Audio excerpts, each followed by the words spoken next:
Do they divide it equally? Does one buy out the other? At what price do they get to buy them out? I mean, those are all issues that I think really need to be thought about ahead of time.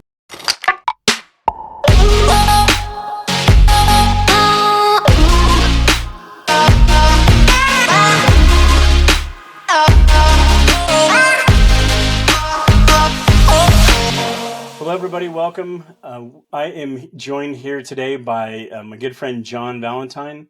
John is an attorney, and I wanted to introduce him and help you understand what his services are as they pertain to the real estate industry. So as a real estate agent, obviously it's important and imperative. If you're one of my clients, you know that I want to always bring you additional value and figure out how to put you in the best situation related to your real estate that is best for you and your future and your family. And so I thought by bringing John on, this would give us a really great opportunity to be introduced to what his services are and how that can help you in your real estate decisions. So John, with no further ado, why don't you tell us just a little bit about yourself? Sure. I'm an attorney. I do mostly transactional type practice, which involves estate planning, some real estate, some corporate, some tax work, in fact, a fairly substantial amount of tax work. And happy to be here to talk about all of those issues today. Okay, great. Yeah, well, all those things certainly pertain to real estate. So, John, what's your background in terms of your education? Yeah, so I have a bachelor's degree and then a JD degree, so a lawyer degree. Passed the bar exam in Colorado in 2003. So I've been in practice in Colorado just a little over 20 years. Okay. And I've worked at a few different firms here in Colorado, and I'm currently almost finished with actually a master's degree in taxation. So that's another bit of education that I've received as well. Okay, fantastic. So I know John through church, and I've known you for not quite the 20 years that you've been here, but yeah, probably a good close to 15 years, something like that. I'd say. Yeah. When we sit down and with my clients, I go over contracts with folks, and right at the top, it just says this form has legal consequences. Parties should consult legal or tax and other counsel before signing. And that's the very first thing that the contract says. So I think it's important to make sure that there's an outlet, and you'd be the first person I think of that can help if somebody needed that situation.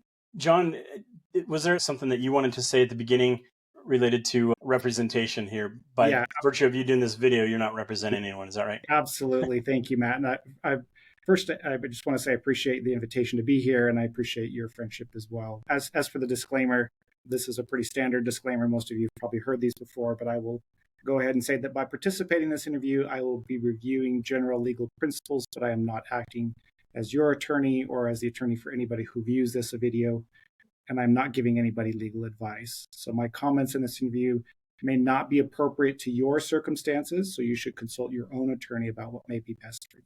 Fair enough.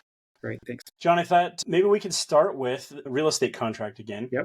After it says to consult legal counsel or tax counsel, it goes into how the buyer is going to be taking ownership of a property. Now, there's a couple of different options that are already templated on the form. It says joint tenants, tenants in common. In severalty is not on there, but it says other, and that's if one person is taking ownership of the property.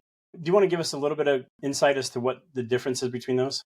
Yeah, sure. So joint tenancy is usually also with right of survivorship attached to it. What that means is that the surviving owner of the property automatically becomes the sole owner of the property.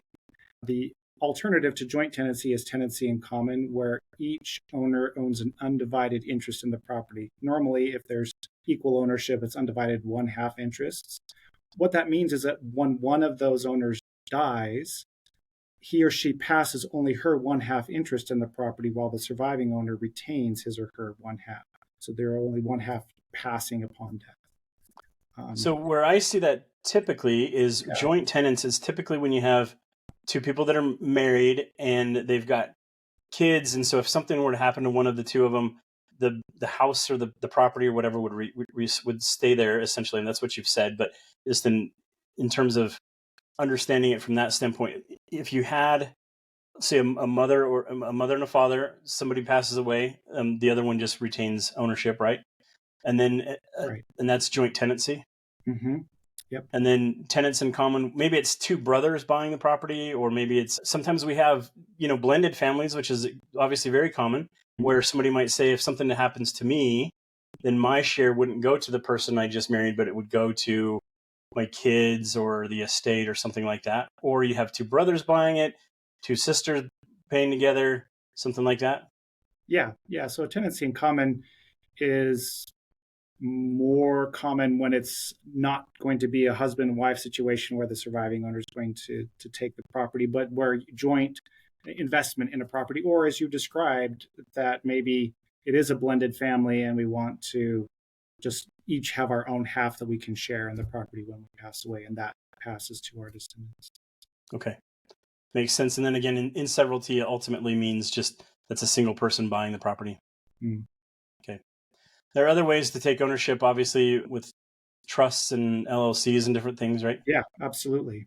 Yeah, revocable trust is a nice option for estate planning purposes if the desire is to avoid probate, right? So some people don't like the idea of probate, or they feel like it's going to be too expensive. And in those kinds of circumstances, a revocable trust is very useful, because what ends up happening is at your death, you are technically not considered the owner of the property. The owner of the property is the trust itself. And so disposition of that property is governed by the terms of the trust without any court involvement. Okay. Very good. Well, I think we may be going into that a little bit later as well, Sure. a little bit more depth. John, in terms of real estate, when people come to you, like what's one of the biggest or most common mistakes that people make? If there's unmarried couples, because there's no marriage laws for the unmarried couple that protect them or that govern division of the property that they jointly acquired, right? So it's all just governed by property law. There's no marital family law that applies there. So that's one of the biggest issues that I see. Okay. So, and we do see that quite a bit. I have lots of folks that are unmarried that decide to buy a house. Maybe they've been together for a very long time. And again, you would know those laws and how you said that there's potentially no family laws to us that have been established there when people are just together for a long time. Is that right? Yeah, they feel like things are going well in the relationship. They feel like they want to take the relationship to the next level. That next level is buying a property together. But that's great. But then there's lots of things to think about when you're buying a property together. Who's going to pay the costs for utilities? Who's going to pay costs for property taxes? Who's going to pay for repairs? And if there's a mortgage, who's going to pay the mortgage on it, right? What happens if one party suddenly comes into financial difficulties? And if they were going to equally divide those items, what happens if one can't pay their share? And and then what happens if they have to split up, right? Do they divide it equally? Does one buy out the other? At what price do they get to buy them out? I mean, those are all issues that I think really need to be thought about ahead of time. I like to see them memorialized in a written agreement. It's a binding contract, just the same as a purchase and sale agreement that says, look, we are jointly investing in this property. We're going to live there together. Here's how we're going to share expenses. Here's how we're going to divide the property if this relationship doesn't work out and we have to separate.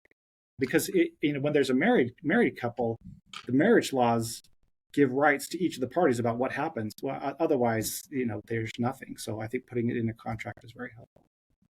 So is that a relatively simple process? I mean, is that where somebody would sit down with you and that could be quickly determined? Obviously, when you have something like love, obviously people think nothing's going to change, right? And we'll all figure this out and we'll all work together amicably forever, but it doesn't always work that way. What I end up finding a lot, Matt, is that couples have not thought through all of the issues ahead of time. And an attorney can be very helpful in helping them identify issues that they maybe haven't thought of yet and need to address. And yeah, it's a little bit of a sticky situation because you've got a couple that is obviously in love, which is why they're wanting to buy the property together. But they haven't thought through all of the issues of what that means now, what that means while we're living together, and what happens if we have to separate. So as far as is it a simple process? It can be. If the couple has already thought through a lot of the issues, maybe the process is a little bit simpler. But it's really like any other contract, right? Contracts can be very simple to draft, or they can be a little bit more complex, depending on the circumstances. Okay, so if someone had that situation, right? I mean, is it how much like a almost like a prenuptial agreement is it? Yeah, that's a great question actually, because it is a lot like a prenup. Okay. Except that it's not governed by the laws that govern prenups. I mean, prenups have a very specific set of requirements that have to be followed. You don't have to follow those same requirements when you are jointly investing in a property, like taking title as tenants in common. But some of the ideas are similar, very, very similar for sure. Well, and I would say I see that quite a bit. I haven't had anybody, get themselves into, you know, terrible difficulty yet over any issues like that, but I definitely see a lot more couples. It seems like every year it's a little bit more where couples Yeah, aren't married yet and they come together and buy property together. It's yeah, generally a good idea, but probably needs to have some structure. yeah. And I have seen situations where the couple buys property together, one puts up the entire purchase price, and then the couple is splitting. And the person who put in all of the purchase price says, "Well, I want my half back," and it's like you have no agreement with them that they have to give a half back, right? I mean, if you had an agreement ahead of time that if the couple splits, they have to give their half back, great. But otherwise, you might just be out of luck. And I really don't like those kinds of situations. So I Sure. want people to avoid them. Well, even if those are difficult questions that have to be raised at the beginning of a situation like that, it's probably way better than once you're deep in trouble and trying to Oh figure it yeah, all out after nobody likes each other anymore. yeah. One of the biggest things that I want people to take away from my conversation with you today, Matt, is that an ounce of prevention is worth more than a pound of cure, right? I mean, so much of what I do is helping to prevent much more expensive legal costs down the road. Yes, it costs money to hire me and for me to do my services, but if you do, I can help prevent a lot bigger expenses down the road that are not just, the few thousand that it may take to hire me, but tens of thousands or maybe even hundreds of thousands of dollars of litigation fees because things weren't put together right.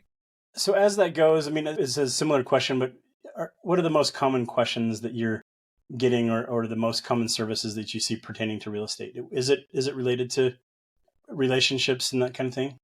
Yeah, so a significant portion of my practice is estate planning. So I get a lot of questions about how do we own the title together. I see a lot of couples that want to do planning to avoid probate, and so will end up transferring title to the real estate into a revocable trust. So I get a lot of questions about that. I also get questions quite often from people who have rental properties. How's the best way to own a rental property? Generally, the best way to own a rental property is through some kind of entity that gives limited liability to the landlord, because otherwise people who are on the property, if they're injured there, they may try to sue the landlord. And the limited liability company or corporation that gives limited liability to the landlord is very helpful to prevent other assets from being attached to satisfy judgments. Well, let's actually go into that if you don't mind. You mentioned probate. You mentioned revocable trust. We've mentioned that a couple times now. Wills, I think for the most part, people know what a will is. Let's maybe give some definition to those three things. Yeah, the way I like to describe probate is the process by which title to assets of a deceased person are transferred to living persons or to trusts. Okay. So when you own property at your death, it becomes part of your probate estate. And to transfer title to everything in that probate estate, there needs to be an executor. In Colorado, we call that a personal representative, appointed by the court to transfer that title. Now, there's a couple of other steps in the probate process as well. The creditors need to be notified. There needs to be time for them to present their claims. Once claims are presented and paid, then assets in the probate estate can be distributed according to the terms of the will. If there is no will, then there's a separate law that governs how the probate estate is disposed of. Some states' probate systems are pretty difficult. Colorado's, I find, is relatively simple, but it is still a process and it does still take time and there is a little bit of expense to it. So some people want to avoid that. And to do so, they use a revocable trust. Now, a revocable trust doesn't change anything for them from a tax perspective. It doesn't change anything on the income tax side. It doesn't change anything on the estate tax or gift tax side because they are still considered to be the owner of the property. So there's any income from the revocable trust, it's actually treated as their personal income. But what happens at death is instead of passing through probate, the assets in a revocable trust are simply governed by the terms of the trust, and a successor trustee then can step in and start administering the trust according to its terms. And that may be making distributions or creating other trusts for beneficiaries and so on. So probate is not the end of the world, but it is a process and it needs to be something that is thought about, right? Is probate something we want to avoid? If so, let's use a revocable trust. To use a revocable trust to avoid probate, there is really I say two steps. The first is you create the trust. And the second is you have to fund the trust, meaning you have to transfer title to your assets into that revocable trust. So for real estate, that's going to mean a deed, right? You transfer title to your house or other property into that revocable trust. If you have a real estate in a limited liability company, you would leave the real estate in the limited liability company, but you would transfer your interest in the limited liability company into the revocable trust so that it's the owner of the limited liability company. So not everybody uses a revocable trust, but a lot of people like it. Should everyone? I mean, is that the first thing they should be thinking? Is I'm buying real estate, I need to take some other legal action to make sure that I'm protected or that I know where this is going if something happens to me? Yeah, great question. So here's what I do with clients. When a client comes in and owns real estate, but the real estate is only in Colorado, I kind of give them the choice. They can do whatever they want, whether they have a preference to avoid probate or not. It's kind of up to them. If a client owns real estate in multiple jurisdictions, maybe they have some in Montana and some in Maine and some in Florida, real estate has to be probated where it is located. Meaning that if you own real estate in multiple states, there could be multiple probate proceedings in multiple courts with multiple attorneys, right? So if I have real estate in 5 different states, that means 5 different probate proceedings, probably 5 different attorneys, because most attorneys aren't licensed in lots of different jurisdictions. And that's just a little bit of a headache for, family members after you've passed away to deal with all of those probate issues just to get the real estate out of the probate system. So in those circumstances, I strongly recommend clients use a revocable trust where they do transfer title to all of those different properties around the country into the trust so that there's a nice, clean mechanism at death that avoids all of those multiple probate proceedings. I had a family come to me. It was a family that I grew up with and I've known them forever. Unfortunately, there was a guy that was just a couple years younger than me that passed away totally unexpectedly. There was no health issues that anyone knew of, and he passed. And seems like it was fairly easy and straightforward for his parents. His dad became the personal representative, and they were able to handle that in the courts pretty easily. I think his assets were pretty cut and dried as well, and they were just in one state. Yeah. But he didn't have anything in place like that. That was a fairly easy process for his parents to go through. I think probably it makes sense for everyone to think about these things no matter what age you are. But, I don't believe that he had a will or anything like that. It was quickly adjudicated, if you will. Like it passed through the courts pretty quickly and seemed like pretty straightforward. But I've seen other ones that are obviously they get tied up in probate and there's just a lot of assets and things to decide. A lot of people may be vying for a piece of the pie and, it makes things pretty complicated. Yeah, you're absolutely right. Some probate proceedings are very simple. If the assets of the estate are relatively simple, then the probate tends to be simple. If the assets are a little bit more complex, the probate tends to be a little bit more complex. Probate proceedings can last, in Colorado, the minimum amount of time is 6 months. There's no maximum. They can go on. The minimum time is 6 months? And there's no maximum. Then they can last as long as needed. And sometimes if the person who's deceased was in the midst of litigation, that litigation doesn't stop just because they died, right? So that litigation continues on and the estate stays in as the party that was involved in the litigation. And so the estate tends to stay open as long as the litigation is going, which may be years. So that's just doesn't mean that they can't make distributions of other assets along the way, but it's just something to make sure that there is a party in place to consider pursuing the interests of the deceased person in that litigation. Yeah, there are obviously properties when somebody passes away, especially if it's just one owner, maybe at the end of their life or something like that. Somebody that's older, they pass away of complications to age or health or whatever, and then it goes to their sons or daughters or nephews and nieces and such. Those can be locked up in courts for, say, 6 months if there's no mechanism in place to say who gets what. Is that right? So in Colorado, again, there's kind of a process for a probate proceeding. What happens is the original will needs to be filed with the court, and then the person nominated in the will to be the personal representative will then apply to the court to be appointed. Unless somebody objects, that person is generally appointed by the court. And then they have several duties that they have to fulfill in administering the estate. The first is to give notice to all of the beneficiaries that they've been appointed. The next is that they need to give notice to creditors that the deceased person has passed away, and they need to present their claims to the estate, meaning they have to present how much the estate owes them, how much the deceased person owed them before he or she passed away. There is generally a period within which those claims need to be presented, and once that period is over, then money from the estate can be distributed. Sometimes we even distribute a little bit early, depending on how much money is in the estate, how many claims we see coming in. So we can distribute money even before 6 months.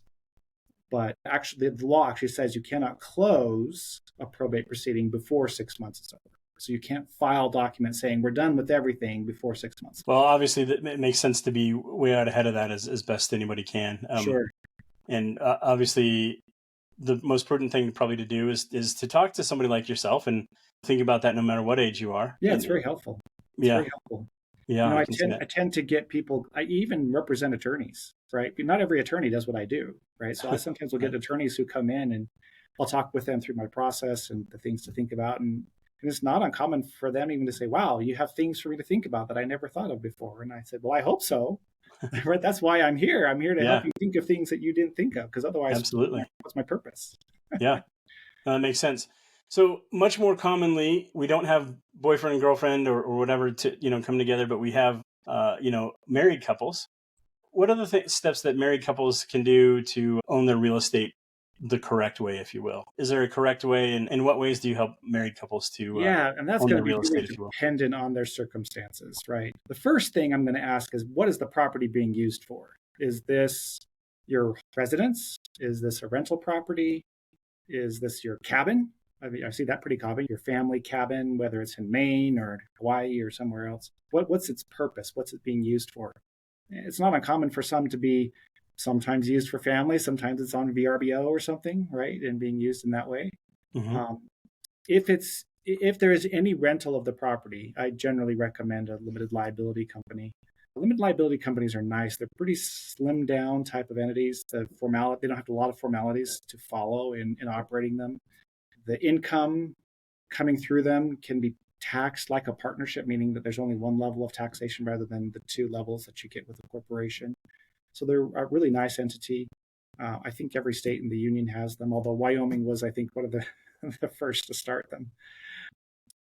But yeah, that's the first question, is how is this property being used? Now, if it's just a residence, they may own it in joint tenancy.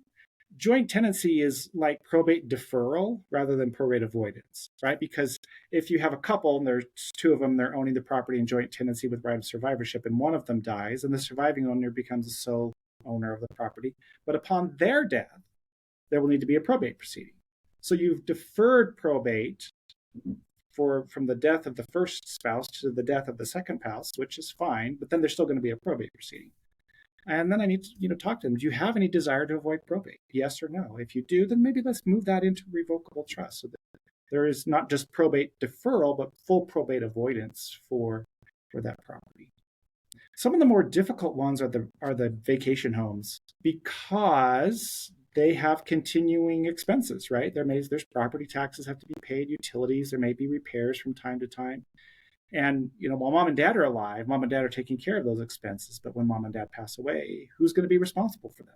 Are mom and dad leaving funds for that so that those expenses can be paid for by mom and dad even after their death? Or are kids going to have to chip in for their own expenses? And if so, what happens if one of the kids doesn't pay their share, right? So those are all issues that need to be thought about. I tend to find that the vacation home, the family cabin, those tend to be some of the more difficult ones to think about, especially if it's going to be the kids funding the ongoing expenses, property taxes, and so on, as opposed to the parents. If the parents are going to pay for all the costs, then yeah, it's pretty easy. Put the money in the pot, put the real estate in the pot, and the kids get to use it in some manner that is decided among them. Or maybe the parents leave some kind of mechanism for deciding, they maybe take a lottery about each kid gets to choose their, time of the year on the lottery system or something. But those are a little bit more sticky issues, especially when you consider the needs to pay for the, upkeep of the house. Are you able to help with those types of things when they're in a different state? You mentioned that probate happens wherever the state of the where the real estate's located. But when you're here in Colorado and somebody does have that cabin, you mentioned like in Hawaii or Maine or something, Mm-hmm. Are you able to help with, like, is that an estate planning approach that you would take with them, or do you have to pass that to somebody that's in the other state where the real estate is? That's a good question. So I can create estate planning documents in Colorado that are effective to create, for example, like a cabin trust that says, here's the property is going to be in the cabin, and here's how the cabin trust is going to operate. We will need a deed from the other jurisdiction to transfer title into the trust. And sometimes we consult with an attorney in the other jurisdiction if we don't have somebody already licensed there, or some other means to get a form of deed that we know complies with the law in that other state. I've done a Colorado LLC for a property in Maine, for example, and we just made sure that there was a valid Maine deed to transfer that property into the LLC. So we can do them in other jurisdictions, just making sure that the deeds comply with the laws of those other states. Now, I'm wondering what do you think is the biggest reason why people might avoid your services? Do you think it would be a perception of cost or just an intimidation thing? When it comes to, you mentioned, there's all kinds of problems to be avoided. We've talked about all kinds of issues that I think are real and practical. With all the people that I meet with, everyone's got a different situation. So all the things we've talked about already are like, I'm literally just connecting that to people that I know. And it would be interesting to see how you might advise them on their own private consultation. Obviously, people would say, well, I don't want to talk to an attorney. But at some point down the road, maybe they go, gosh, I probably should have, right?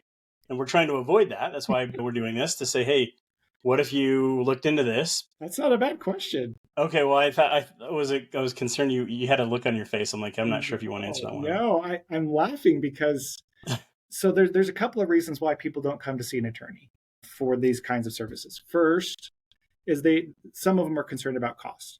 Yeah, there is cost. Attorneys are not cheap. We've gone through a lot of school. We have to pay insurance. We have to do continuing education. All that is overhead. There's some expense to using us. But another issue, and maybe for some people even a bigger issue, is they don't want to face their own mortality, like especially if we're talking estate planning, right? Wills, trusts, probate. They just don't want to think about that. And in fact, I had one couple, this was very early in my career. I think it was a young couple, if I remember right. And the husband wanted to do estate planning, and the wife she didn't even want to talk about the word death. That just didn't want that word to enter the conversation anywhere. And it's like, okay, look, you guys are young. Death is probably 40 to 60 years away for both of you. But let's have the conversation now, because we can't predict life, right? We know death is inevitable for all of us. So that's a given. So let's just plan for it. And she wouldn't, and I ended up doing estate planning just for him. And not for her, because she just didn't want to participate in the conversation. And so that's for some people. Another issue is it's really easy to kick the can down the road with estate planning. Oh, I'm young, I'm healthy, nothing's wrong with me now, so let's just push it down the road. Yeah, you can do that. And for a lot of people, maybe this year's fine, right? And they'll still be alive next year, and we'll have avoided the issue and have avoided the expense of the attorney for this one more year. But for each year you kick the can down the road, that's just one more year. You are getting closer. One of the most common things when I'm doing estate planning work, which is not my only thing, but it is a significant portion of my practice. But one of the most common things I have clients say to me, usually at the end of the process, is, I have waited much too long to do this. I am so glad to finally get this done. And I say to them, I'm glad I could help you. Yeah. I'm glad that you finally came and got this done.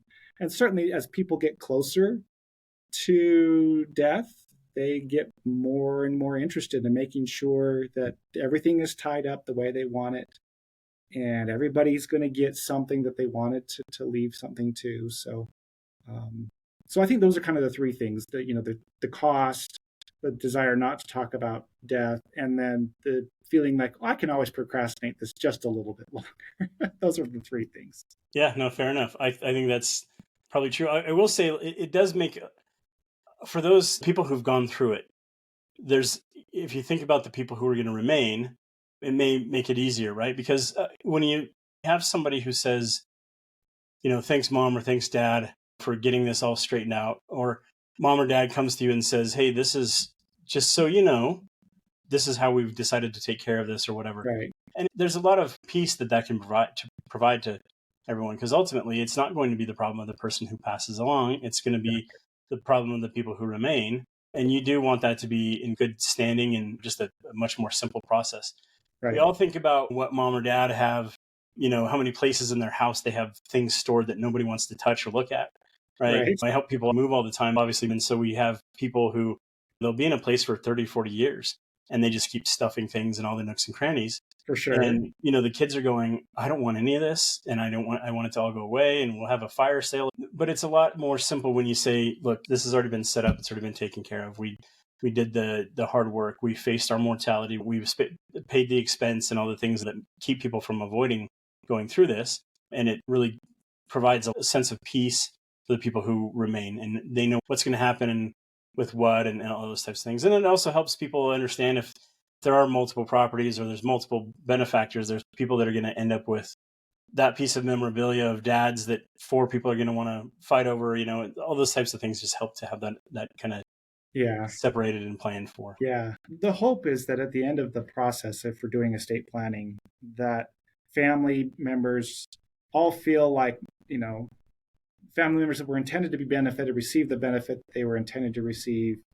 and that there's no squabbling or fighting over this, that, or the other thing, right? That things were thought through carefully enough. And part of that's work on the part of my client, right? A lot of that thinking. I mean, I can give them issues they need to think about, but the actual decision making is up to them. Sure. And it's really hard for me to make a plan for somebody if they don't know what plan they want, right? So they've got to tell me. I can put it into words. I can't make the decisions for them. Well, yeah, that's exactly how I approach my business as well. I can't make decisions for people. I just advise them and help them get to where they, Exactly. Here are the options. You choose Exactly. what's best for you, and Yep. I'll let you know if I can give opinions and I can give advice, but Right. ultimately you make the decision. So Right. Same kind of thing here. Exactly. John, you mentioned rental properties. Is it a good idea for people to have rental properties? Real estate is one of the best ways for people to make money and to invest. One of the surest ways, and it's given the most, maybe not the most dividends, but it's just a phenomenal investment vehicle for a lot of people.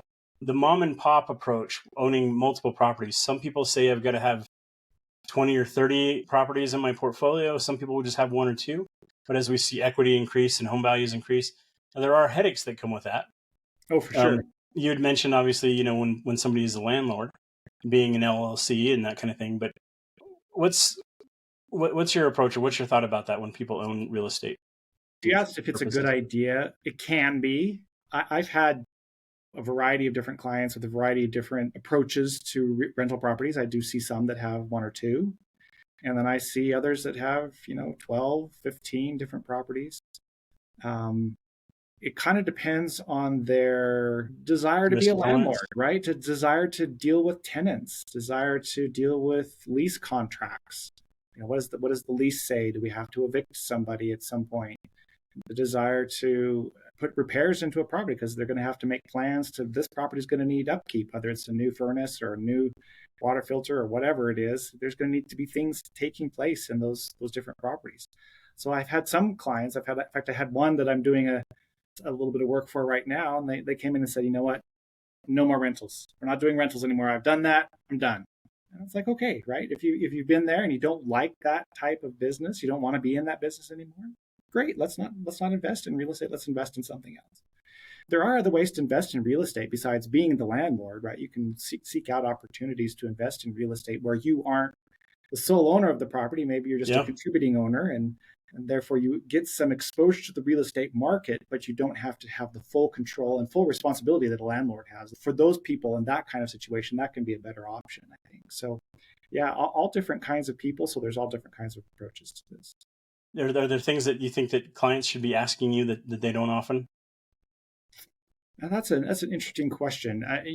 When clients come to me, more often I'm in the question asking mode than them. What is your assets? Where are they? What's their value? Tell me about your family. Who are they? What are they doing in their lives?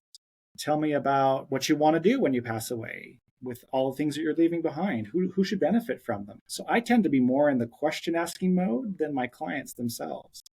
Probably, they don't come early enough. Yeah, and I think that would be the biggest thing, actually. It's not so much the question that should have been asked that wasn't asked, but the question that was asked too late, right? So that death has already happened, or maybe incapacity has already come, and you can't sign the documents anymore because the person no longer has the mental capacity to understand what they're signing. It wouldn't be valid anyway.